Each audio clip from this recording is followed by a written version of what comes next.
लोडणं झालीयस माझ्या गळ्यातलं लोडणं. बाबांनी काय माहिती या अवदशेमध्ये पाहिलं आणि हिच्यासोबत माझं लग्न लावून दिलं. अरे तुझ्यापेक्षा 10 पटीनं सुंदर मुलींची रांग लागली होती माझ्यासाठी,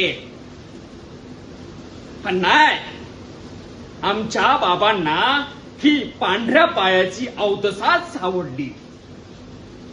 वा वा बाबा वा.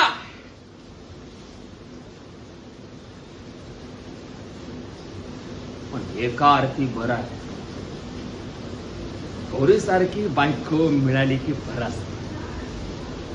म्हणजे कसं, बस म्हटलं की बसायचं आणि उठ म्हटलं की उठायचं.